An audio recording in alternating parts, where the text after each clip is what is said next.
You know that feeling, right? You're in a clinic, maybe the hospital, feeling maybe a bit off, a bit stressed, and suddenly there's this pile of forms shoved at you. Oh, yeah. Your head's spinning, you just want things to move forward, and honestly, the path of least resistance feels like signing on the dotted line. Definitely. Or maybe it's later, you get a medical bill, and it's just baffling.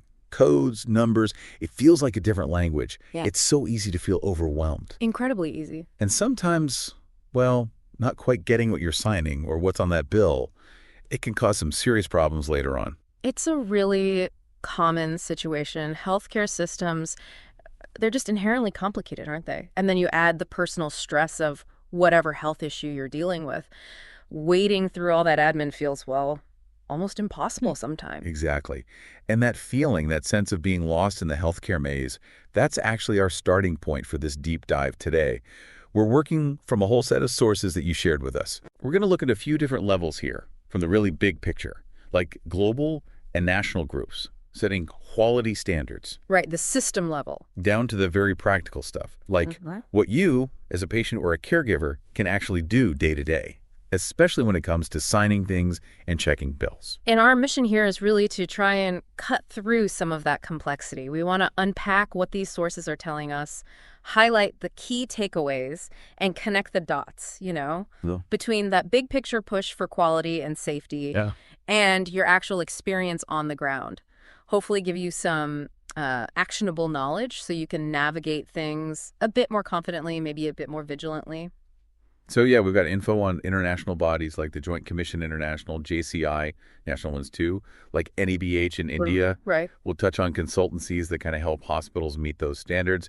And then we're going to spend a good chunk of time on sources that are laser focused on avoiding billing mistakes and, well, smart signing habits for patients. It's a bit of a journey, isn't it? From the sort of high-level strategy down to the billing office detail. All aimed at helping you get a clearer picture. Okay, so let's maybe start with setting the stage. Looking at the efforts inside the healthcare system to drive quality and safety. Think of it as the framework they're building or trying to build. Okay. And the sources, they bring up Joint Commission International, or JCI, pretty prominently. Sounds like a big name globally. It is, yeah. They're widely recognized as a leader focused on, healthcare quality, patient safety standards. And their mission. Well, according to the sources, it's pretty direct: to enable and affirm the higher standards of healthcare quality and patient safety for all. And they're not small, working in, over 70 countries? Oh, wow. Accrediting over 1,000 programs with backing from hundreds of experts. It's quite a footprint. That's some serious reach. So what do they actually do for these hospitals and clinics? How do they help them get to those high standards? It seems to be a mix of things. They develop these rigorous international standards. The international patient safety goals are a really key example mentioned. Okay. But they also provide practical training, advisory services, and certifications, too. They're offering specific certifications for clinical care programs, even for healthcare sustainability, and, interestingly, telehealth now. Telehealth, yeah. Shows they're keeping up. Right, adapting to how care is actually delivered these days. And their overall vision, it sounds ambitious. It is. The source is quoted as a future of zero harm and highly reliable care delivery. Zero harm. That's a high bar. It's a powerful goal. And the sources, they list quite a few benefits for organizations that actually achieve that JCI accreditation. Like what?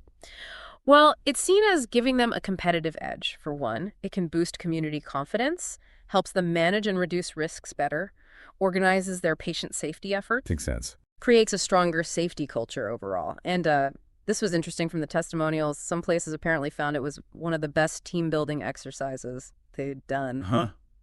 I can actually see that. Everyone pulling together for this, really high-stakes goal, that gold seal of approval they talk about. Yeah. It sounds like more than just a sticker. Oh, definitely. It signifies a huge organizational effort, a real commitment. Now, if we bring that focus down from the global stage to a national level, the sources also talk about India's NEBH. Right, the National Accreditation Board for Hospitals and Healthcare Providers. Exactly. It's part of India's Quality Council, and it's specifically geared towards setting up and running accreditation programs for healthcare organizations within India. So, a similar idea, but country-specific. Pretty much. Their goal, as stated, is about meeting consumer needs and setting benchmarks for the Indian health industry. They talk about creating an ecosystem for quality. An ecosystem for quality. Like that framing. So, okay, you've got these big bodies, JCI globally, NABH nationally, setting the standards. But getting a hospital or a clinic to actually Yeah. implement all that, I mean, that sounds like a mountain to climb. It really is. And that's where the support systems come in. The sources mention consultancies, using Supremedic Consultancy as an example. Ah, okay. These are partners that help healthcare organizations, and the sources say they work with everyone from small nursing homes right up to big super specialty hospitals, basically, help them achieve those quality goals. And how do they help? What do they offer? Well, it looks pretty comprehensive. Things like direct support for getting NABH accreditation, help with hospital design and planning the physical layout stuff, Right. recruitment for doctors and nurses, operations management, which includes preparing SOPs. Standard operating procedures, Yeah. instruction manuals for everything. Exactly. Managing medical records, implementing the big hospital information systems, the software backbone, HIS, yeah. and even advising on critical infrastructure like modular operating theaters or medical gas pipelines. It's quite hands-on. It sounds like they offer the know-how to turn those big standards into like actual daily practice. That seems to be the idea. The sources mention Dr. Surtaram Vishnoi's expertise in hospital strategy and quality as part of their team, indicating that specialized knowledge is key. And the benefit for the hospital. Why bring in consultants? The sources suggest it's about getting comprehensive services in one place, tapping into that specialized expertise which they might not have in-house, maybe saving time and money in the long run, and crucially, getting that regulatory assurance knowing things are being done right according to the standards. Makes sense. And just to broaden the context a bit, the sources also link Supremedic to related topics through their blog, things like healthcare financing, managing chronic diseases, patient care trends, specialized therapies, medical imaging. So showing that this quality focus touches basically every aspect of healthcare delivery. Precisely. All areas where good management and high standards really matter for patient outcomes. Okay, so that paints a pretty clear picture of the, let's call it the system side of things. Yeah. The standard setters like JCI and NABH, the support crews like the consultancies, all working towards quality and safety. Right. But now, let's pivot. Let's bring this right back to you, the listener, the person actually navigating this system. Right. Why does all this internal effort still mean you need to be personally vigilant? That's really the crucial connection the sources make. Because while, yes, organizations are absolutely working towards those high standards, that zero harm vision, the reality is healthcare is incredibly complex. Humans are involved. And errors, well, they can still happen, especially in those really detailed, complex areas like billing and administration. So the system's aiming for perfect, but it's not perfect yet. Exactly. And that gap, that's where your personal understanding, your vigilance becomes so, so important. The core message, really, from the sources that focus on billing and signing is simple but powerful. Your signature on a healthcare document, it has real weight. Financial weight, legal weight. It's not just formality. Not at all. Understanding exactly what you're agreeing to is critical. And if you're not paying close attention, what are the risks? Well, you could end up being billed for things you never actually got. You might accidentally agree to pay for things up front that aren't refundable. You could miss your chance to dispute charges that are just plain wrong. Or you could get hit with unexpected costs, like those awful surprise bills. Okay, so let's get practical. The sources give some really specific don'ts. Things to actively avoid. These seem like key takeaways. Definitely. Let's start right at the beginning with the forms they give you when you arrive. Big NAMID. Don't, number one, don't sign blank or incomplete forms, ever. Why is that so critical? Because, as the sources warn, crucial details, dates, costs, even specific treatments you didn't agree to could potentially be filled in after you've signed.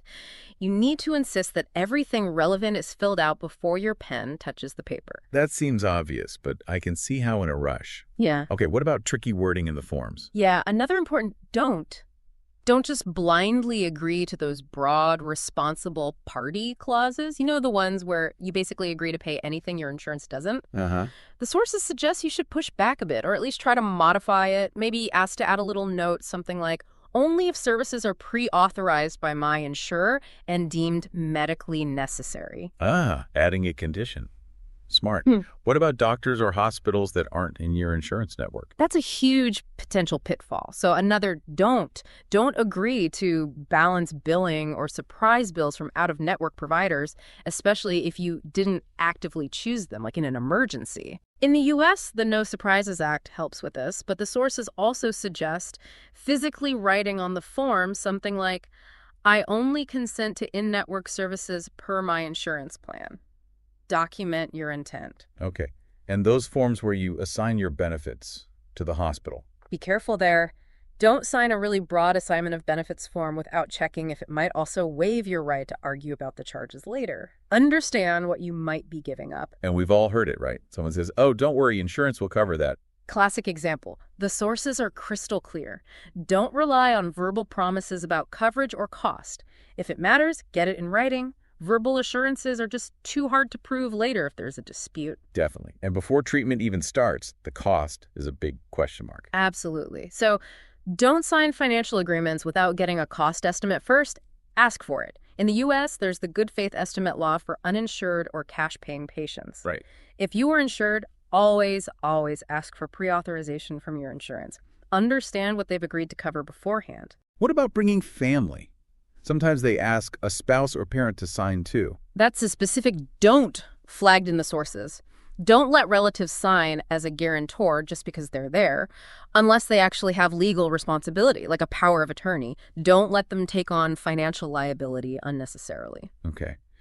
Now, this next one feels like the hardest one to follow in the moment, feeling rushed. It really is. But the advice is crucial. Don't rush into signing things, even when everything feels chaotic, like in an ER or during admission. Unless it's literally life or death treatment needing immediate consent, it's okay to pause. It is. Yes. Ask questions. The sources really encourage taking that moment. You can politely say, can I just take a minute to read this? Or could you explain this part to me? Okay, that's empowering. So let's say you've had the treatment, now the bill arrives. What are the key don'ts then? This is where vigilance really pays off. Don't sign off on a bill without reading the itemized version very carefully. This is prime territory for errors. What should you look for? Check every single service listed tests, treatments, room charges, medications. Compare it meticulously to what you actually remember receiving. Look for duplicate charges, items you don't recognize at all, tests you know for sure didn't happen. And what if there's a charge listed, but it's vague, or you just don't know what it is, like admin fee? Don't ignore unclear or unfamiliar charges. Things like administrative fees, equipment rental, consultation fees, disposal charges, they can be really fuzzy. You have the right to ask the billing department for a detailed breakdown.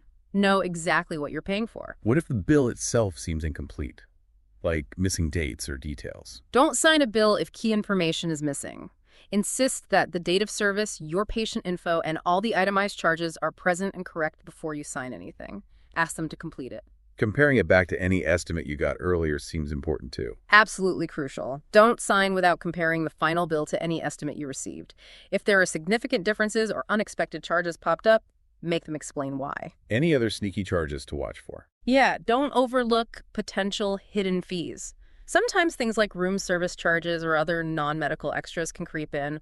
Question if they're essential and if the charge is accurate. And throughout all this, paperwork matters. Massively. So, don't forget to ask for and keep a receipt or a copy of every single bill or document you sign. Every single one. Keep them organized. They're your evidence if you need to make an insurance claim or dispute a charge down the line. And if you do find a mistake, don't be afraid to dispute incorrect charges right away. If you see something wrong, bring it up with the billing department immediately. The sources say hospitals usually have procedures to investigate disputes. Don't wait. The sources even mentioned discharge papers specifically. Yes, that's another key signing point. Don't sign discharge papers without understanding them fully. Check the summary of your stay. Make sure the final bill attached seems clear, that treatments listed are correct, and you understand all the follow-up instructions. Signing basically means you agree with everything on there. And one last point on signing. What if it was a package deal for treatment? Good point. Don't sign without getting the refund or cancellation terms clearly spelled out in writing if you paid for a package. Understand the conditions. Wow. That is a lot of don'ts, but incredibly useful. So flipping it around, what are the positive, proactive do's that the sources recommend? Smart signing habits. These are more straightforward, thankfully. Simple steps to protect yourself. 1. Always ask for printed estimates before you agree to services. Okay. 2. Get a signed receipt for any payment you make or document you sign. Proof. Right. 3. Keep a photocopy of every single form you sign. Your phone is perfect for this. Just snap a quick picture before you hand it back. Instant record. Smart, easy. 4. If you can, involve a family member or a trusted friend, especially if you're not feeling well or you're stressed. A second pair of eyes can catch things you miss. Good advice. And finally, a slightly more assertive one. If there's a specific clause you really object to, the sources mention you can politely ask if you can cross out the problematic part and initial the change. They might not agree, but you can ask. Okay, those are very practical to us. What about warning signs? Are there red flags the sources mention that should make you extra cautious? Yeah, a few things to watch for. Be really wary of vague line items on bills, like just miscellaneous charges with no explanation. Also, if the bill keeps changing without anyone giving you a clear reason why, that's suspicious. And a big red flag is definitely staff who brush off your questions or try to rush you, especially if they say something like, oh, just sign here, we'll fill in the rest later. What should you do if that happens? The advice is to stay calm, but be firm. Politely request to speak with a billing supervisor or maybe a patient advocate or even a senior doctor to get proper clarification. Don't let yourself be railroaded. Okay. And let's say, despite doing everything right, you still get a bill with a mistake. What's the recourse again? The sources reiterate the process.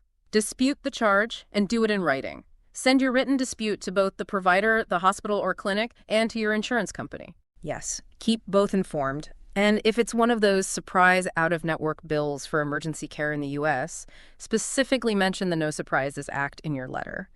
The key is documentation and raising the issue promptly with the billing department. This has been incredibly clarifying. We've journeyed from, the high-level goals of JCI and NEBH and the support from consultancies like Supreme Medic, seeing how this system tries to build in quality. Right. All the way down to these really critical personal steps you need to take to protect yourself from errors, particularly financial ones. It connects the dots. Exactly. Understanding those systemic efforts, it provides context, right? Yeah. But knowing these specific details about navigating forms, scrutinizing bills, that gives you that essential layer of personal protection. It's about avoiding needless stress, unnecessary costs, and just being a more informed partner in your own care. So hopefully this deep dive has given you some really specific knowledge, some practical tools to be a more vigilant patient or caregiver, to understand a bit more about what's going on behind the curtain, and how to advocate effectively for yourself when it really counts. We've seen this dual picture, haven't we? The system striving for high standards, zero harm, through things like accreditation and expert support, but also the undeniable need for your individual vigilance, especially around billing and signing those crucial documents. It leads to a pretty interesting final thought, doesn't it? If achieving real healthcare quality, a truly positive patient experience, relies on both the provider aiming for excellence and the patient being actively vigilant, well, what's the right balance of responsibility there? That's a great question. And how does understanding both sides, the system's goals and your own power to scrutinize, how does that empower you to be a better advocate for your own health and your financial well-being? What other questions does this whole discussion raise for you about the checks and balances that are supposed to protect patients? It's about how your personal actions interact with those bigger systems, isn't it? Both are powerful influences on your experience. Lots to think about. Thank you again for providing the sources that allowed us to have this conversation today.